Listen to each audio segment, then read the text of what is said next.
Students, physics with electronic पाठशाला में आपका स्वागत है। आज के इस लेक्चर में हम सिमेट्रिक और स्क्यू सिमेट्रिक टेंसर क्या होता है उसके बारे में जानेंगे। देखिए, इसके पहले आपने क्या क्या पढ़ा, कॉन्ट्रावेरिएंट वेक्टर। इसके पिछले लेक्चर में मैंने पढ़ाया था कि रैंक 2 के covariant tensor, contravariant tensor, mixed tensor क्या होते हैं, उनसे फिर मैंने ट्रांजिटिव प्रॉपर्टी दिखाई मिक्स्ड टेंसर के लिए। इस लेक्चर में हम सिमेट्रिक और स्क्यू सिमेट्रिक टेंसर देखेंगे क्या होता है। देखिए, सिमेट्रिक और स्क्यू सिमेट्रिक वर्ड से आपका परिचय जरूर होगा। अगर आपने मैट्रिसेस पढ़ा होगा, प्रीवियस सेमेस्टर में मैट्रिसेस पढ़ा होगा, तो आप सिमेट्रिक मैट्रिक्स किससे कहते थे कि अगर कोई मैट्रिक्स ए है और उसका ट्रांसपोज, अगर कोई मैट्रिक्स ए है और उसका ट्रांसपोज दोनों बराबर हो जाए, मतलब जैसे ए कोई मैट्रिक्स है और उसका ट्रांसपोज अगर ये दोनों बराबर हो जाते थे तो हम कहते थे कि ये जो मैट्रिक्स है ये सिमेट्रिक है। इसी तरह ये अगर कोई मैट्रिक्स ए दिया हुआ है और उसका अगर माइनस ऑफ ट्रांसपोज बराबर हो जाता था तो हम उसे कहते थे कि वो जो मैट्रिक्स है वो स्क्यू सिमेट्रिक मैट्रिक्स है। ठीक है, इसी तरह देखिए यहाँ पे मैट्रिक्स की तो नहीं, बट उसी सब चीजों की बात करेंगे, वो टेंसर के रिस्पेक्ट में होंगे। वहां मैट्रिसेस लेते थे, यहाँ भी एलिमेंट लेंगे, सेम प्रोसेस होगा, लेकिन यहाँ टेंसर की बात करेंगे। यहाँ टेंसर के टर्म में चीजों को डिस्कस करेंगे। तो आइए सबसे पहले हम डेफिनेशन देखते हैं। अब देखिए, आपने टेंसर पढ़ा, कोवेरिएंट टाइप का पढ़ा, कॉन्ट्रावेरिएंट टाइप का पढ़ा और मिक्स्ड टेंसर टाइप का पढ़ा। तीन तरह का आपने पढ़ा है। तो देखिए, मैं एक का डेफिनेशन डिस्कस कर रहा हूँ, एकदम सेम प्रोसेस से दोनों जो आप देखिए मैं कॉन्ट्रावेरिएंट का इसमें डिस्कस कर रहा हूँ। इसके बाद आप कोवेरिएंट टेंसर, मिक्स्ड टेंसर का भी बहुत इजीली लिख लेंगे, अभी मैं बताऊंगा। ठीक है, एक को बहुत अच्छे से एलोबरेट कर रहा हूँ, बाकी आप चीजों यही वर्ड वही सब लिखना है, मैं बता दूंगा आपको क्या लिखना है। आइए सबसे पहले डेफिनेशन देखते हैं।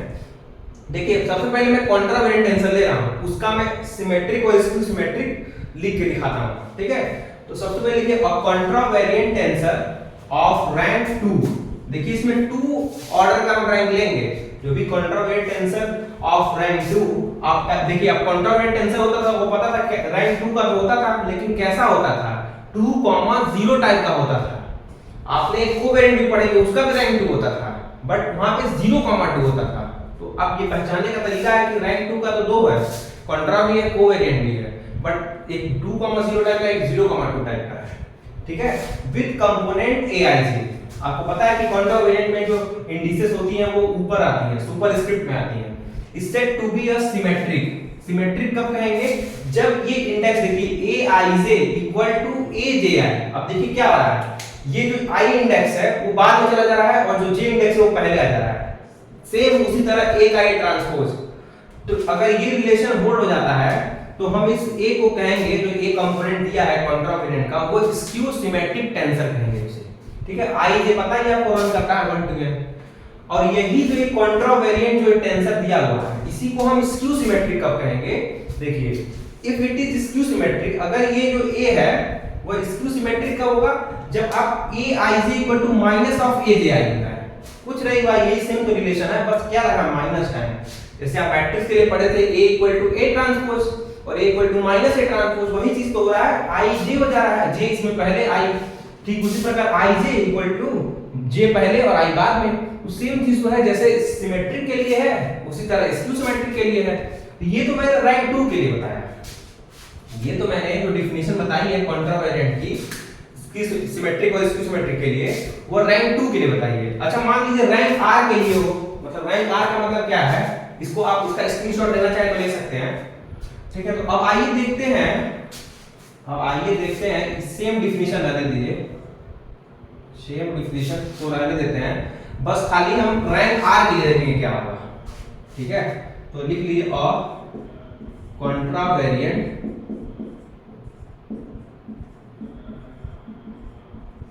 ठीक है, और कॉन्ट्रावेरिएंट टेंसर ऑफ रैंक r, इसको r कर लीजिए। ठीक है, रैंक r, ठीक है, दैट इज ऑफ टाइप किस टाइप का होगा, r, 0 टाइप का होगा, यही तो होगा भाई। 2 के लिए था, ये r के लिए हो गया। इससे 2 भी है, अब देखिए जो कंपोनेंट होगा, तो देखिए इंडेक्स आप r लिए तो इसमें i j की रन बहुत दूर तक जाएगा रन करते हुए। तो आप यहाँ पे क्या हो जाएगा, i1 हो जाएगा, डॉट i2 हो जाएगा, डॉट डॉट डॉट कहीं ip आएगा, डॉट डॉट डॉट कहीं iq आएगा। ठीक है, देखिए डॉट डॉट डॉट ऐसे चलता जाएगा, कहीं IQ आएगा, इसी तरह डॉट IN आएगा। इज देखिए जो ये इंडेक्स है I1 dot I2 dot dot dot IP dot dot IQ dot dot IN, ये IN है, ठीक है। देखिए क्योंकि हम इसको NR ऑर्डर तक लिए हैं, ठीक है, IR हो जाएगा ना लास्ट, ये लास्ट वाला IR होगा क्योंकि आपने रैंक R लिया है तो उसमें इंडेक्स होंगे, ये पूरा रन करते हुए R तक जाएगा। Is said to be a symmetric. अब सिमेट्रिक वो देखिए रिलेशन यही होगा, बट चीजें क्या हो जाएंगी आरएफ के लिए। देखिए हम आरएफ के लिए बता रहे हैं कि रैंक आर मतलब भाई टेंसर पढ़ते हैं तो मोर देन 2 डायरेक्शन, तो मतलब मोर देन 1, तो वो तो 1 2 3 4 5 कितना बड़ा हो सकता है ना, मैंने इन जनरल डेफिनेशन लिखा है यहाँ पे। तो देखिए क्या हो जाएगा यहाँ से a I1 dot I2 dot dot dot dot IP, फिर इसी तरह IQ dot dot dot IR, ये वैल्यू क्या हो जाएगी इक्वल हो जाएगी किसके a I1 dot I2 dot dot dot, इस पहले क्या हो जाएगा देखिए q बाद में लिखे तो पहले IQ लिख दीजिए डॉट डॉट IP बाद में, फिर डॉट डॉट डॉट IR। देखिए हुआ क्या है कि IQ पहले आ गया है फिर IP आया है, जैसे I से होता था तो JI करते थे, इस तरह IP देखिए यहाँ पे P पहले है फिर Q है, यहाँ पे देखिए यहाँ पे P पहले है, यहाँ पे देखिए Q पहले आ गया है और P बाद में आया है। इसका मतलब क्या हो रहा है कि ये इसके इंडेक्स क्या हो रहे हैं चेंज हो रहे हैं, आगे पीछे हो रहे हैं, तो इसी को तो कहेंगे हम सिमेट्रिक फॉर ऑल। यहाँ पे for all I, J I1 I2 ना, यहाँ पे I J नहीं I1 I2 लिया है तो I1 I2 के फॉर्म में लिखिए I1 I2 dot dot dot dot IP dot dot dot IQ dot dot IR, ठीक है। इसकी वैल्यू क्या हो जाएगी 1 to n, ठीक है। जितने भी I1 I2 IQ, क्योंकि वहां पे तो IJ होते थे तो लिख देते थे 1 to n, यहाँ पे I1 I2 IP dot dot IQ dot dot IR तो इक्वल सबकी वैल्यू क्या 1 से n रन करेगी, सबकी वैल्यू 1 से n रन करेगी, ठीक है। अब देखिए हुआ कुछ नहीं है, सिर्फ R के लिए दिखा रहे हैं, तो ये R के लिए इसलिए I1 I2 R तक रन करा रहे हैं, ठीक है। इंडेक्स आप R तक लेंगे ना, रैंक R क्या है, जितना रैंक बढ़ेगा उतने उसके इंडेक्स बढ़ेंगे। देखिए जो इंडेक्स होता है ना वो डायरेक्शन बताते हैं, ठीक है। ये इंडेक्स जितने आप इंडेक्स ले रहे हैं इसका मतलब हो रहा है कि उसकी रैंक बढ़ती जा रही है, उसकी डायरेक्शन बढ़ते जा रही है, उसका ये मतलब होता है। अब आइए देखते हैं स्क्यू सिमेट्रिक, यही जो डेफिनेशन है उसको स्क्यू सिमेट्रिक कब कहेंगे, सेम वही माइनस हो जाएगा, यही जो रिलेशन लिखा हुआ है इसी में माइनस साइन लगा देंगे तो हो जाएगा वही, ठीक है। आइए इसको देख लेते हैं। देखिए ये है तो a I1 dot I2 dot dot dot IP dot dot dot IQ dot dot dot IR नहीं आएगा equal to minus time of I1 I2 dot dot dot IP dot dot dot IR dot dot dot I, इसको IQ पहले ना IR और IQ। देखिए यहाँ पे देखिए सेम है, बस ये बीच में माइनस आ जाएगा तो स्क्यू सिमेट्रिक हो जाएगा, बीच में माइनस साइन आ जाएगा।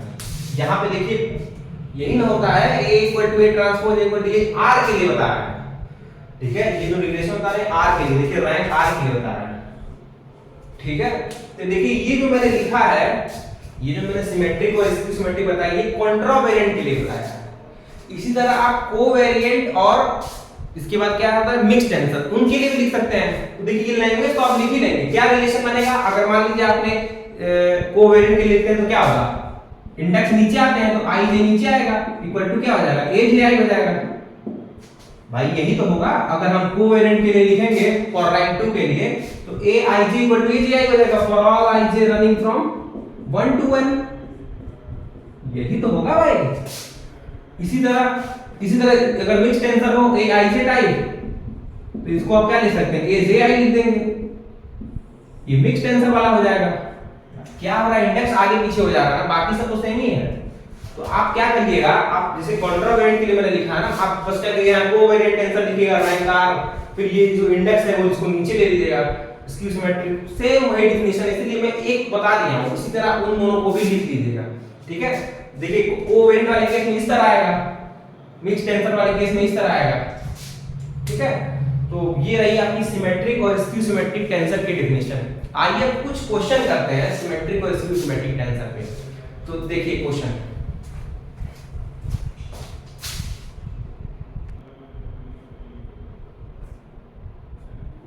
तो आइए अब देखते हैं हम लोग एक क्वेश्चन देखते हैं। जो क्वेश्चन देखिए, find the number of independent component और फ्री कंपोनेंट। देखिए इंडिपेंडेंट कंपोनेंट और फ्री कंपोनेंट, हमको क्या निकालना है, हमको इंडिपेंडेंट कंपोनेंट या फिर इंडिपेंडेंट कंपोनेंट को ही फ्री कंपोनेंट कहते हैं, ठीक है, और free component in symmetric tensor of type 2, 0 और 0, 2। देखिए 2, 0 सिर्फ लिखा है, देखिए बताया मैंने ये कैसा है। 2, 0 सब क्या समझना है कि वह कैसा टेंसर होगा, कॉन्ट्रावेरिएंट टेंसर होगा ऑफ रैंक 2। और अगर लिखा हुआ है 0, 2, इसका मतलब क्या है, कोवेरिएंट टेंसर ऑफ रैंक 2। ठीक है, मतलब कह रहा है कि हमको नंबर ऑफ इंडिपेंडेंट कंपोनेंट निकालने हैं सिमेट्रिक टेंसर ऑफ टाइप 0, 2 के, मतलब कोवेरिएंट टाइप के या फिर कॉन्ट्रावेरिएंट टाइप के।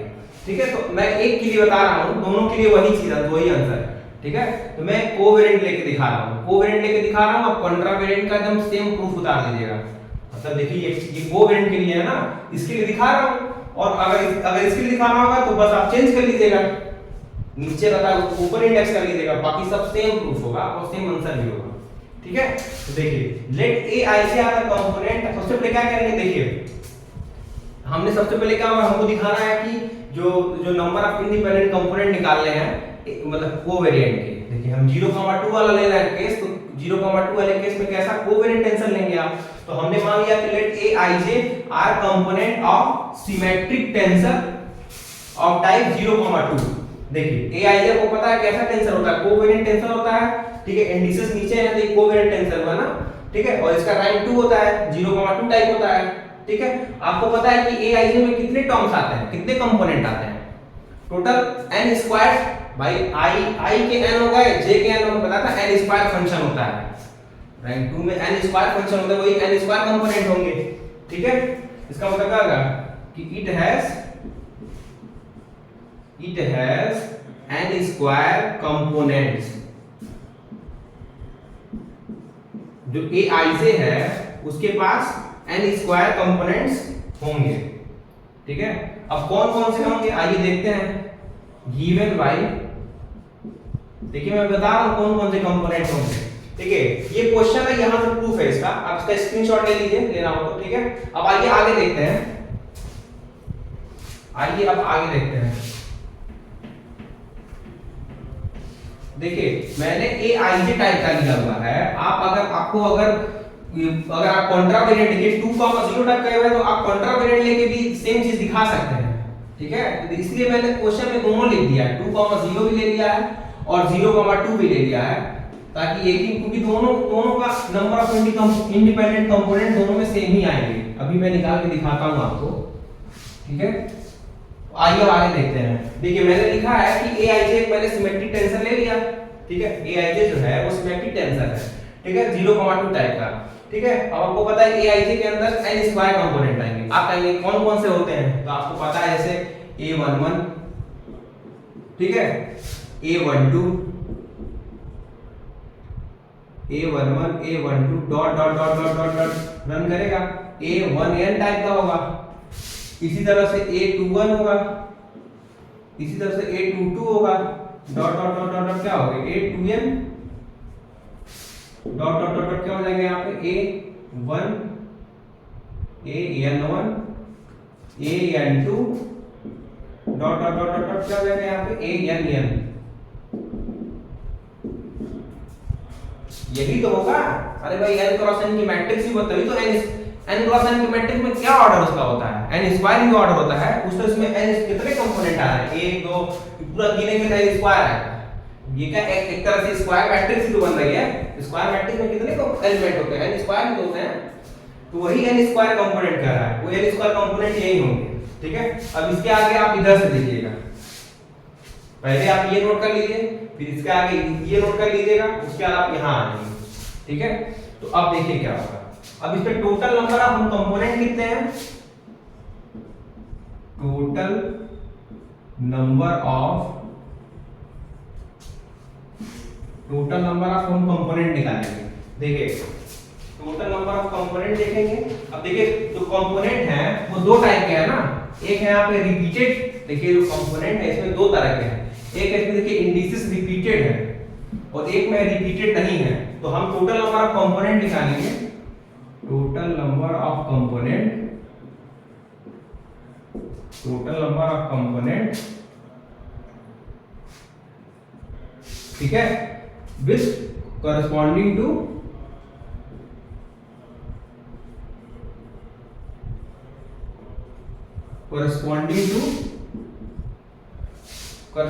repeated indices। देखिए रिपीटेड इंडिसेस का क्या मतलब है कि जो इंडिसेस रिपीट कर रहे हैं उसके कितने कंपोनेंट है ये देखना है।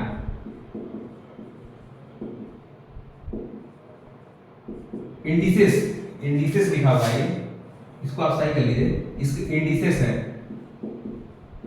इंडिसेस का देखिए एक होता है तो उसको इंडेक्स पढ़ते हैं, मोर देन वन होता है तो उसको इंडिसेस पढ़ते हैं, कंफ्यूज मत होइएगा। तो देखिए कितने ऐसे कंपोनेंट है जो रिपीट कर रहे हैं, उसके इंडेक्स रिपीट कर रहे हैं। तो देखिए यहाँ पे 1 और 1 दोनों रिपीट कर रहा है, यहाँ पे रिपीट कर रहा है, यहाँ पे मतलब 1 2 3 ऐसे कितने होंगे, n होंगे ना, ठीक है, तो n हो गए। अब देखिए total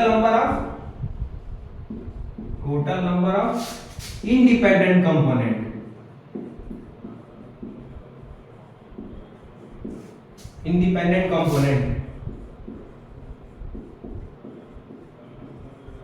independent component to repeated indices,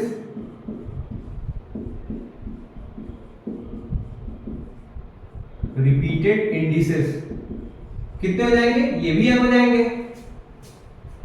मतलब देखिए n क्यों होंगे, क्योंकि देखिए ये जो इंडिसेस यहाँ लिखे है ना वही तो यहाँ है। बस देखिए इंडिपेंडेंट का क्या मतलब है कि वो किसी से डिपेंड ना हो। तो ये जो रिपीटेड इंडिसेस है ना सारे के सारे इंडिपेंडेंट, अरे भाई ये इस पे डिपेंड नहीं कर रहा है, ये दूसरा है, ये दूसरा है, ये तीसरा है। तो ये जो इंडिसेस n है वही इंडिपेंडेंट भी है।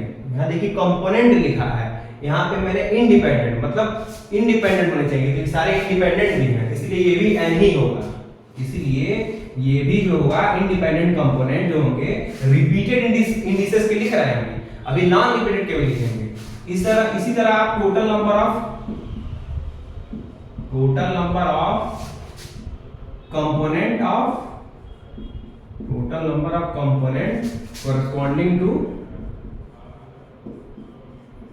corresponding to repeated indices, मतलब रिपीटेड हो गया ना, नॉन रिपीटेड। देखिए रिपीटेड का मैंने बता दिया जो रिपीट कर रहा था, अब नॉन रिपीटेड का देखना है। तो नॉन रिपीटेड का कितने इंडेक्स होंगे, देखिए नॉन रिपीटेड कौन कौन से इंडिसेस है वो देखिए। नॉन रिपीटेड कौन कौन से है, देखिए आप 1 2 है, देखिए ये सारे रिपीटेड हो गए, ठीक है, और बाकी सारे नॉन रिपीटेड। देखिए रिपीटेड का मतलब क्या है कि ये दोनों इंडेक्स देखिए बराबर हैं, मतलब पहला दूसरा दोनों रिपीट कर रहा, 2 2 आ रहा है, 3 3 4 4 ऐसे आ रहा है, ये रिपीटेड इंडेक्स हो गए। और बाकी जितने हैं 1 2 देखिए 1 3 1 4 सब क्या है, नॉन रिपीटेड हो गए। तो टोटल रिपीटेड टोटल इंडेक्स कितने हैं, n स्क्वायर है, टोटल कितने हैं n स्क्वायर है, और उसमें से कितने रिपीटेड हैं, तो कितने रिपीटेड है, n है भाई। रिपीटेड आप देखिए टोटल में से रिपीटेड घटा देंगे तो नॉन रिपीटेड ही तो बचे। टोटल n स्क्वायर है, टोटल कितने हैं n स्क्वायर, n स्क्वायर में से रिपीटेड कितने हैं, अभी रिपीटेड निकालने हैं, तो n आया था, ठीक है। तो नॉन रिपीटेड निकालना है तो टोटल में से उसको घटा दीजिए, नॉन रिपीटेड आ जाएगा। तो वही चीज मैंने किया है। अब आइए आगे देखते हैं। देखिए टोटल नंबर ऑफ हमने कंपोनेंट निकाला है नॉन रिपीटेड का, अब हम total number of independent component निकालेंगे नॉन रिपीटेड के। Total number of independent component of non repeated indices के, ठीक है। देखिए इसके बाद यहां से देखिए, यहां से इसके बाद से आप यहां से लिखिएगा, ठीक है। तो total number of independent component, total number of independent component to non-repeated indices,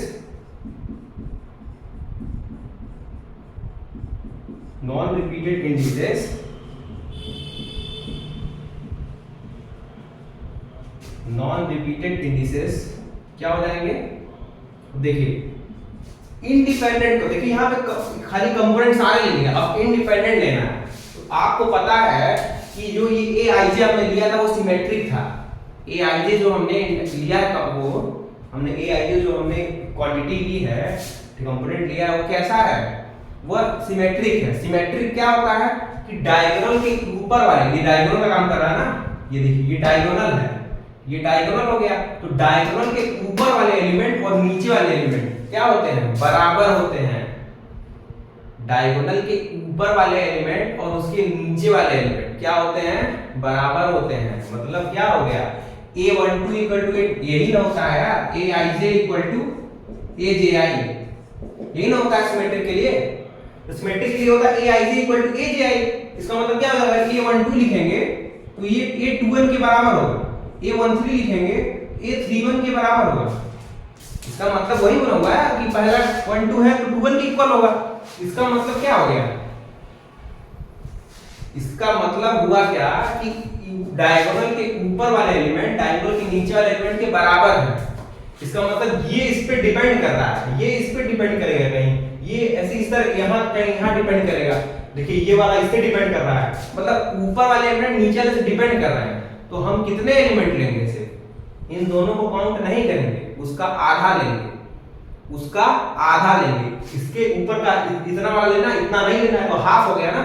तो आपने निकाला था n स्क्वायर माइनस 1, उसका हमको आधा लेंगे क्योंकि वही इंडिपेंडेंट है, बाकी जो आधा है वो क्या है, डिपेंडेंट है। हाफ क्या है भाई, इसकी दोनों डिपेंडेंट हो जा रहा है ना, तो हम हाफ ही लेंगे। तो क्या ये n स्क्वायर माइनस n जो आपने लिखा है उसका हाफ लेंगे हम। जो n स्क्वायर n हमने कंपोनेंट लिखा था रिपीटेड इंडिसेस का, ये जो n स्क्वायर माइनस n है इसमें डिपेंडेंट वाले भी आ गए हैं, और जब हाफ कर रहे हैं वो नॉन मतलब खाली इंडिपेंडेंट है। बताया ना इंडिपेंडेंट डिपेंडेंट का मतलब क्या होता है, वो उस पे डिपेंड नहीं करना चाहिए। देखिए दोनों सेम हो जा रहा है ना, तो ये इस पे डिपेंड कर रहा है। इस तरह देखिए ये इस पे, इसी तरह और भी जो होंगे वो एक डायगोनल के नीचे वाले एलिमेंट ऊपर वाले से डिपेंड करेंगे, इसलिए ऐसा होगा। तो total number of independent component of non repeated indices is n square minus n by 2। ठीक है, अब हमें क्या निकालना था, total number of independent component निकालने थे इस aij के। तो क्या हो जाएंगे, total number of independent component, total number of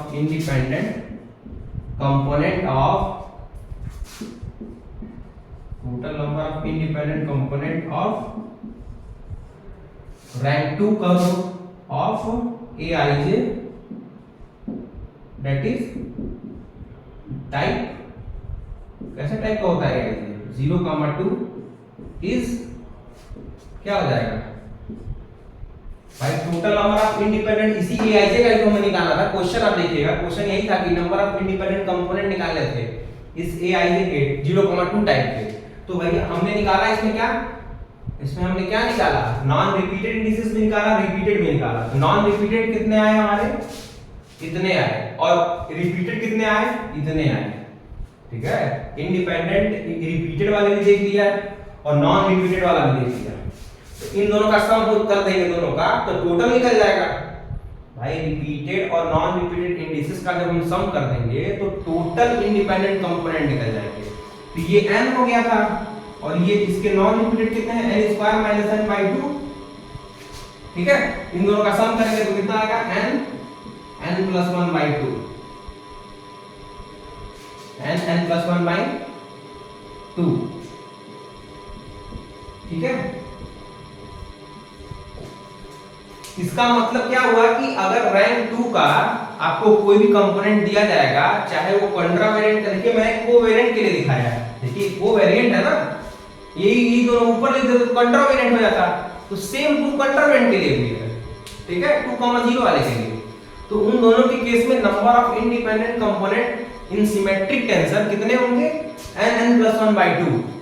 ठीक है, आइए आगे कुछ और क्वेश्चन देखते हैं।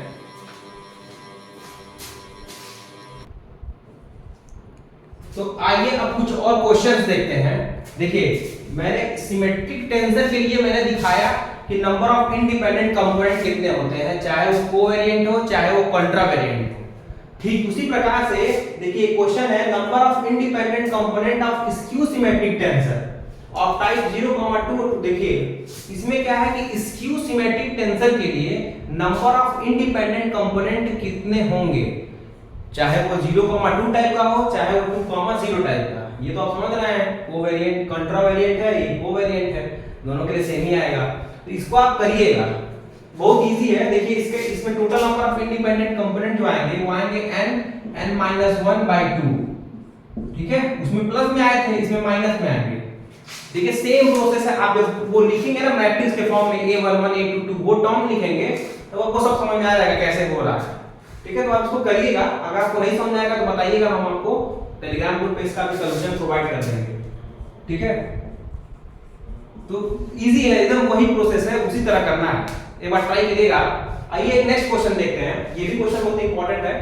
If aij is skew symmetric tensor, कह रहा है कि एक aij कंपोनेंट है जो कि स्क्यू सिमेट्रिक टेंसर है, then find the value of, एक हमें वैल्यू निकालनी है Kronecker delta ij dot Kronecker delta kl plus Kronecker delta il l है ये dot Kronecker delta kj bracket close into aik।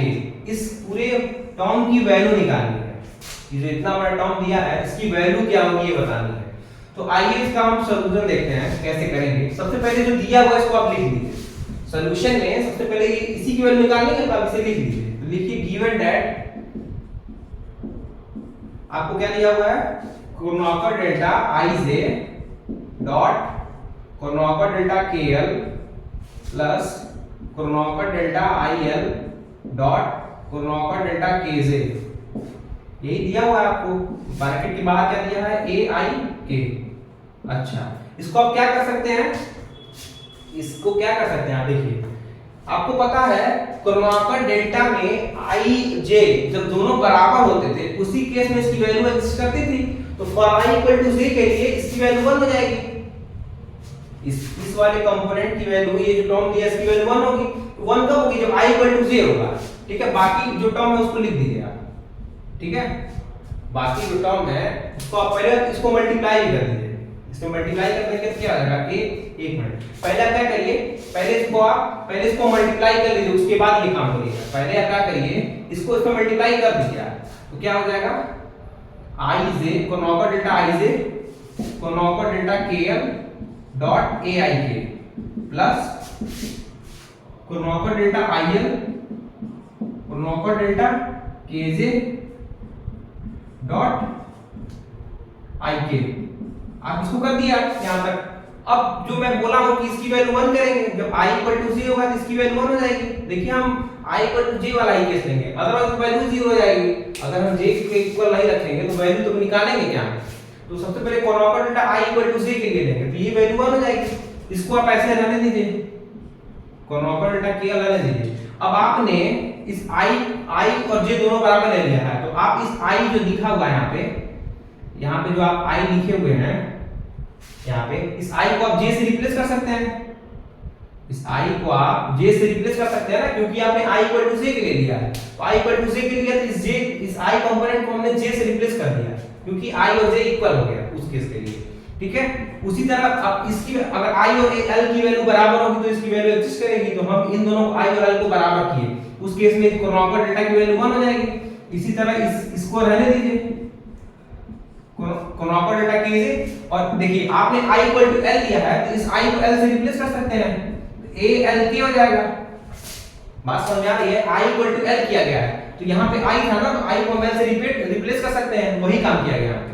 अब देखिए इसी तरह इस क्रोनाकर डेल्टा को भी आप सॉल्व करिए, k इक्वल टू l कर दीजिए, तो ये भी 1 हो जाएगा। जब k इक्वल टू l करेंगे तो इस वाले k को हम l से रिप्लेस कर सकते हैं, तो यहाँ पे k दिया है, इसको हम l से रिप्लेस कर सकते हैं ना, क्योंकि हमने k इक्वल टू l वाला केस डिस्कस कर रहे हैं, तभी तो इस क्रोनाकर डेल्टा की वैल्यू एग्जिस्ट करेगी। तो इसकी वैल्यू क्या हो जाएगी, a j l प्लस इसी तरह इसको भी 1 करेंगे, तो k इक्वल टू j, तो यहाँ क्या हो जाएगा, a यहाँ भी j से रिप्लेस हो जाएगा, lj, ठीक है। देखिए अब क्या आया आपका, a j l, देखिए इसको ऊपर लिखते हैं, इसके बाद से हम लोग यहाँ लिखते हैं इसके बाद से 1.1 into AJL plus 1.1 dot ALJ। इसके बाद से आप यहां देखिएगा तो क्या बचा, क्या AJL प्लस ALJ बचा, AJL प्लस ALJ, यही दोनों इंडेक्स को बचा। अब आपको पता है कि आपकी जो मैट्रिक्स है A, मैट्रिक्स कह रहा है, ये जो टेंसर एक कंपोनेंट लेके चल रहा है AIJ, ये कैसी है, स्क्यू सिमेट्रिक है। स्क्यू सिमेट्रिक क्या होता है, स्क्यू सिमेट्रिक क्या होता है, AIJ equal to minus of AJI। Skew symmetric का मतलब ये होता है ना कि अगर IJ दिया हुआ है इसकी वैल्यू माइनस ऑफ AJI हो जाएगा, ठीक है। तो इसका मतलब क्या होगा, इसकी वैल्यू ऊपर वाली 0 हो गई, ये पूरे कंपोनेंट की वैल्यू 0, क्योंकि ये कैसा लिखा हुआ है, AJL लिखा हुआ है, AJL equal to minus ALJ होगा, ठीक है। तो इन दोनों को एक तरफ करेंगे तो AJL plus ALJ equal to 0। अरे भाई AJL equal to minus ALJ होगा, क्योंकि AJL क्या है, मतलब ये जो कंपोनेंट, देखिए इंडेक्स चेंज होने से कोई फर्क नहीं पड़ता है, कंपोनेंट बता चुका हूं, इंडेक्स यहां पे चेंज किए हैं। अब देखिए स्क्यू सिमेट्रिक है तो क्या होता है, कंपोनेंट आगे आएगा पीछे माइनस साइन के साथ, ठीक है। तो जब इन दोनों को एक साइड कर लेंगे तो पूरी वैल्यू 0 हो जाएगी, तो ये पूरी कंपोनेंट की वैल्यू क्या हो गई, 0 हो गई, ठीक है।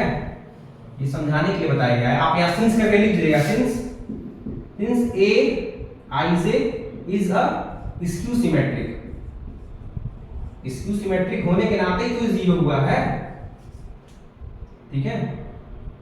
स्क्यू सिमेट्रिक के नाते ही तो वैल्यू 0 हुई है।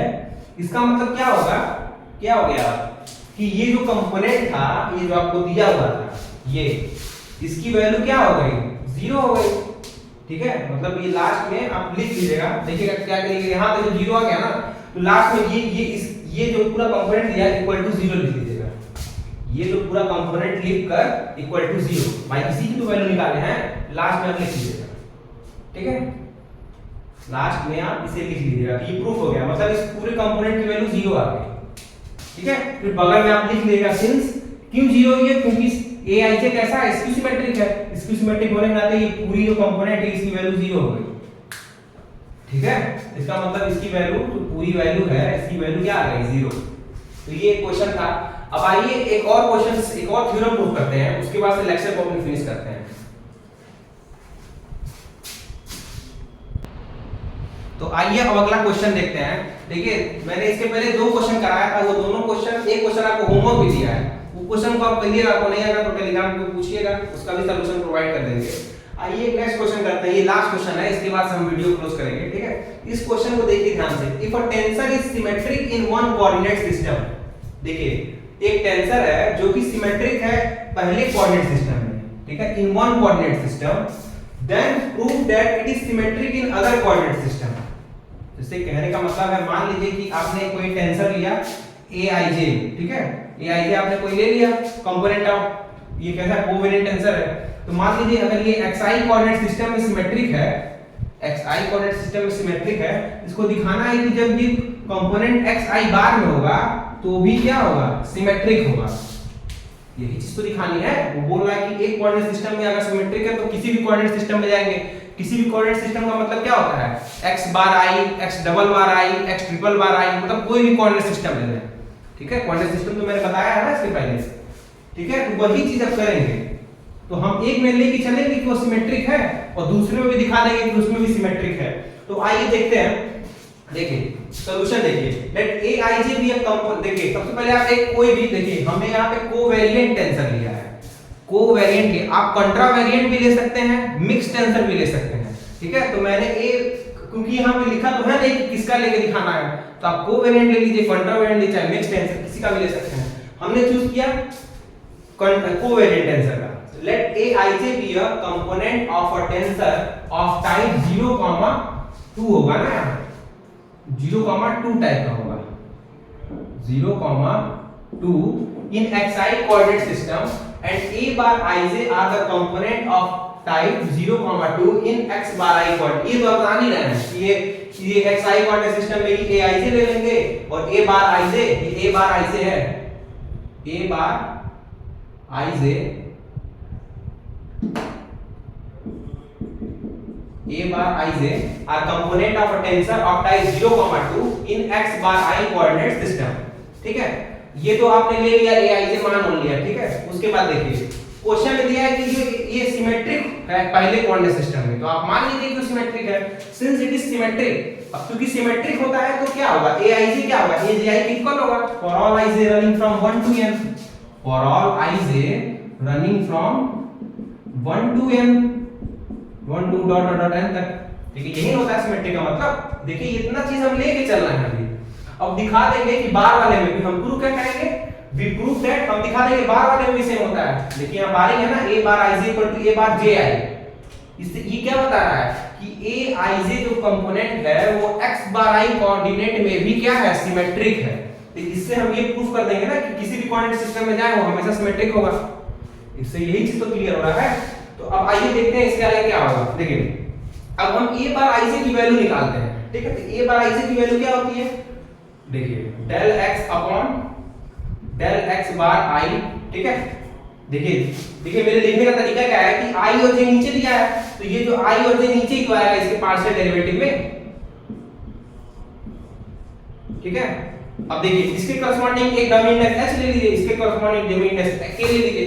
h और k क्या है, इंडेक्स है, वो भी डमी इंडेक्स टाइप बिहेवियर रखेगा, ठीक है। h और k, i के करस्पॉन्डिंग एक h इंडेक्स मिला, k j के करस्पॉन्डिंग एक k मिला, इनटू क्या हो जाएगा a h k, यही तो होगा,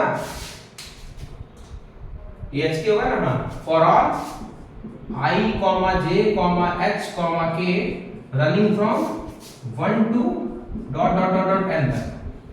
भाई यहाँ पे i j h k है, i j h k सब रन करेगा 1 से n तक, ठीक है।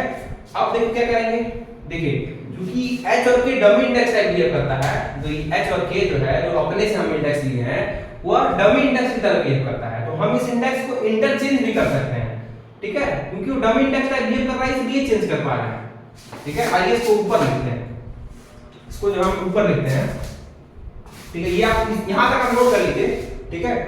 इसके ऊपर नोट करते हैं,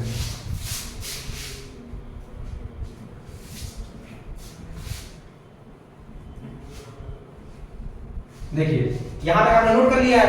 अब इसके आगे लिखेगा, देखिए a bar i j equal to, आपने क्या किया, डमी इंडेक्स को इंटरचेंज कर दिया, इस पे k ले लिया, डेल x बार i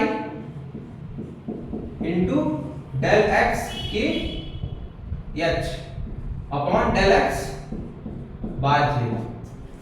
यही तो होगा, क्या किया मैंने, h को इधर कर दिया, k को इधर कर दिया, ठीक है।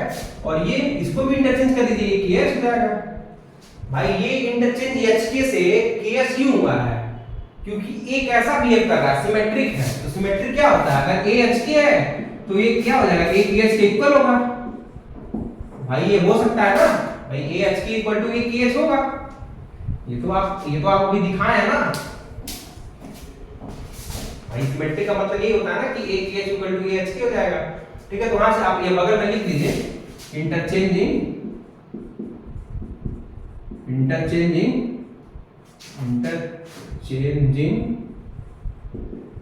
h एंड k, देखिए इसके बगल में आप लिख लीजिएगा, since interchanging h and k। ये h और k को आप इंटरचेंज करेंगे तो आपको यही तो मिलेगा, ठीक है। अब आइए इसके आगे लिखिएगा। अब ये देखिए ये जो बता रहा है, क्या बता रहा है, इसको आप क्या लिख सकते हैं, ये पूरा इंडेक्स आपको क्या बता रहा है, ये पूरी वैल्यू बता रही है, a j i बार की वैल्यू बता रही है कि नहीं।